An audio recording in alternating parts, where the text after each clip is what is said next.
Mackenzie 2.3, I think the sign said, from Moose. So I'm gaining on it, almost there. And yeah, there it is right up in front of me. I still have the climbing to do. 0.8 miles. Deciding to go there was a good call.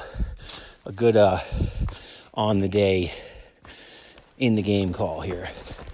The final climb up to Mackenzie gains a decent amount of elevation, but it wasn't anything too crazy since on this ridge walk you're already at pretty high elevation. So up I went before I came to the trail split for the Mackenzie SOA Trail and the summit. So I just finished a big elevation gain section that definitely had me huffing and puffing. And now I'm on a little flatter section, which looks a lot like what I've seen thus far on the ridge. But I have to think, due to that climb, that I am close to the Mackenzie summit. I have to think that I'm getting there because it was a big steep climb. And then if you turn around, you can see Moose, where he just came from, which is always awesome. Birds are chirping. Blue sunny sky. Everything's very dry. And yeah, no wind. Bugs aren't brewed. Oh, there's a nice view of Lake Placid on my right.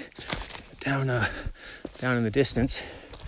But yeah, so far, can't really ask for a much better summer / technically spring hike in the ADK. Onward to the summit. Yes, that ridge walk is complete.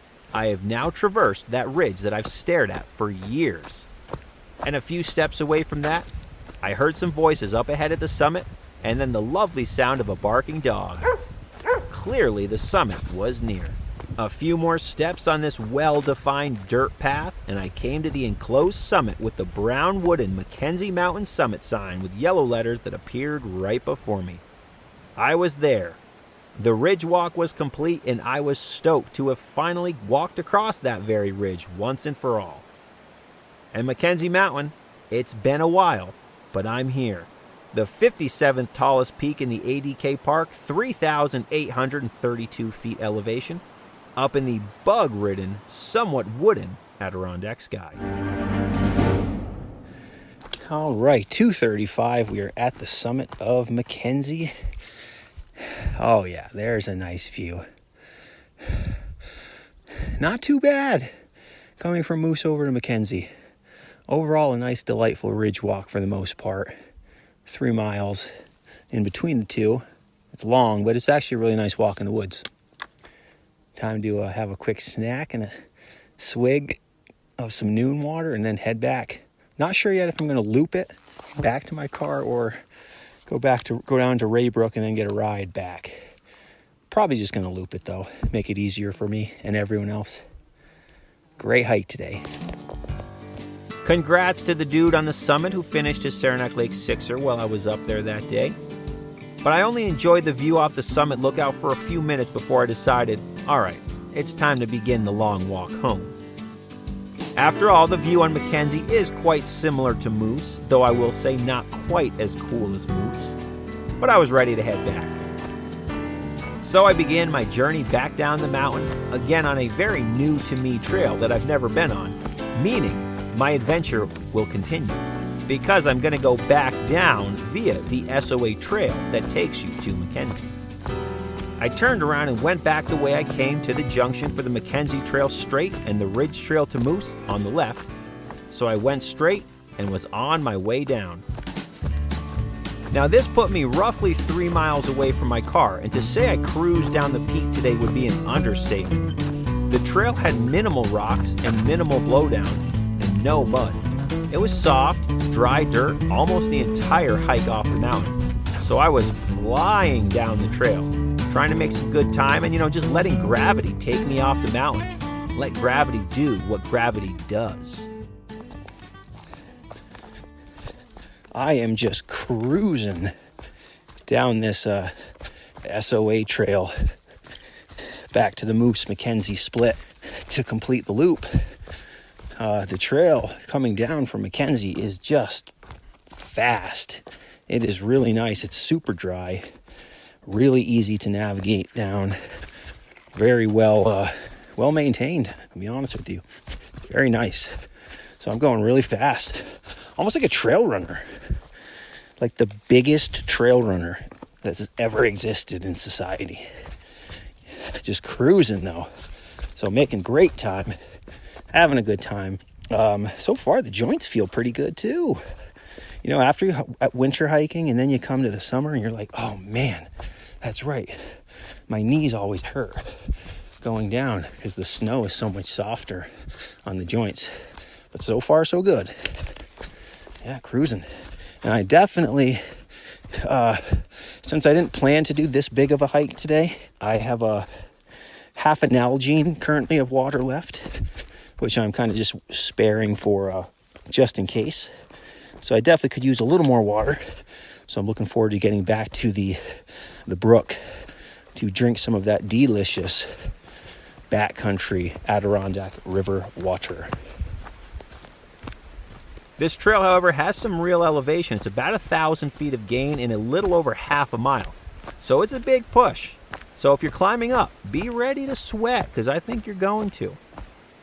But going down, hello, gravity. Next stop, Bartlett Pond. As I approached that pond, I could hear a lot of voices, and I expected to pass some hikers, but there was actually an enormous group of campers basically setting up shop at Bartlett Pond and that surrounding area. So I walked out to the pond and said hello. They asked if I knew of any campsites nearby, and they were not thrilled when I told them that there was basically no actual campsites anywhere near where they currently were. And there was probably 12 people or so there was a large group, and they were with some organization, but they definitely had no idea where they were. So word to the wise, before camping, especially in an unpopular area like this, and especially with a large group, do a little more homework before heading into the woods. It could save you a lot of headaches.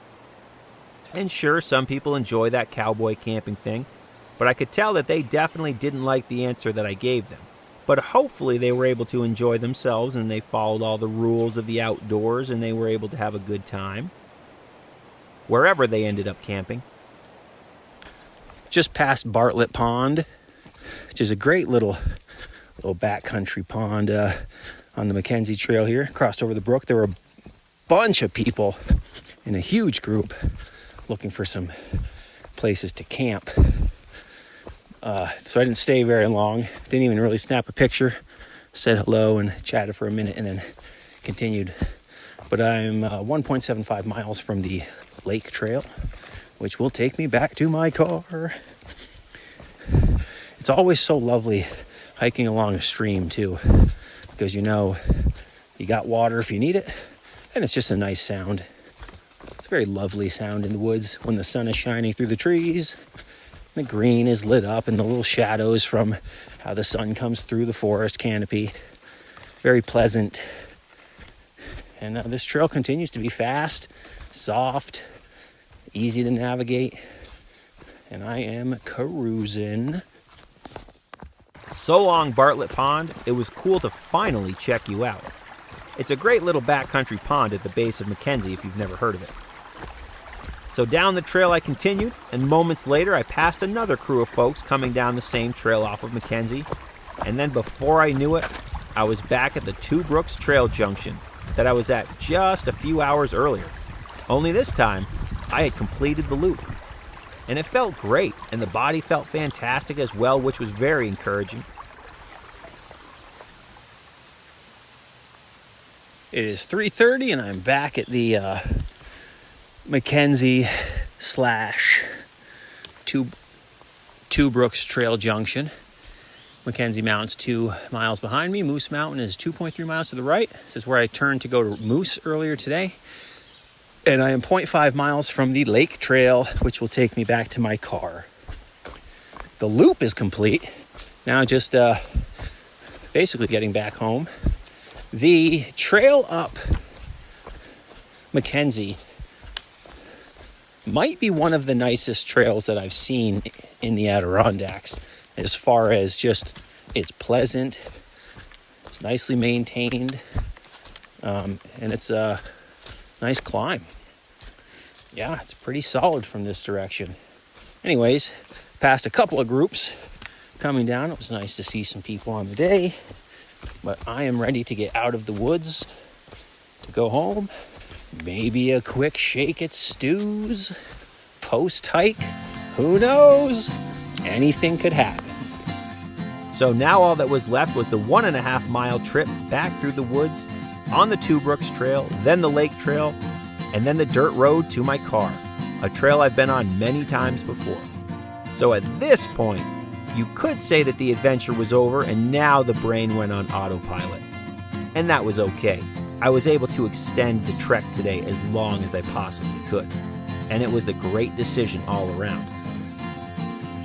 But before I knew it, I was back seeing those brand new trail marker signs installed at the beginning of the trail, allowing for a much easier time navigating this area to help hikers stay on the trail, stay off private property that they shouldn't be on, and ultimately access the beautiful backcountry and everything that it has to offer. But I left the woods onto the dirt road, and then I arrived back at my van to complete my hike at 3:55 p.m. Exactly 5 hours after I left my car, finishing my 10-ish mile day in the woods. 3:55 and I'm back at my van.